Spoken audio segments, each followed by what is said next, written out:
Let's get crafty, a beginner's guide to arts and crafts vocabulary.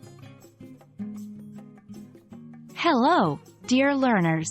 Today, we're going to dive into an exciting topic, arts and crafts. This is a fantastic hobby that not only helps you express your creativity but also expands your English vocabulary. So, get ready to explore and learn. When we say arts and crafts, we're talking about a broad category of activities that involve making things with your hands. These can be split into two main categories: fine arts, like drawing and painting, and crafts, such as knitting and pottery. Each of these activities has its own set of specific words and phrases, which we'll learn today.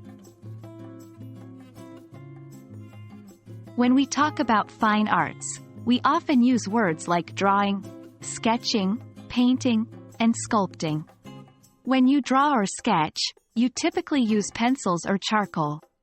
When you paint, you might use different types of paints, like acrylics, oils, or watercolors.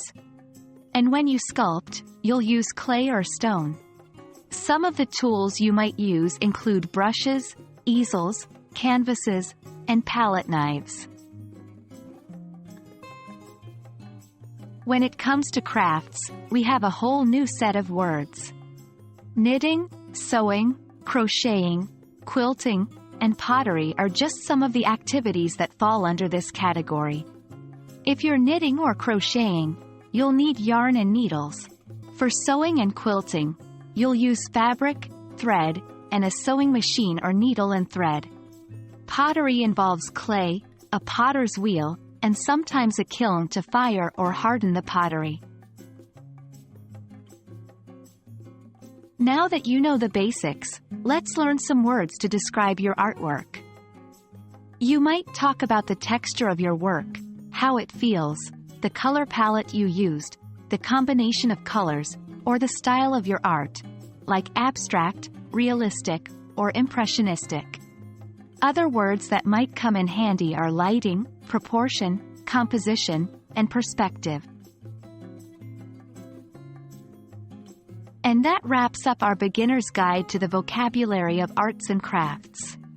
Remember, the key to mastering these words is practice, so try to use them in sentences or even in conversation if you can.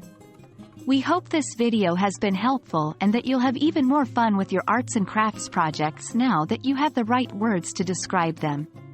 Keep crafting and keep learning, friends.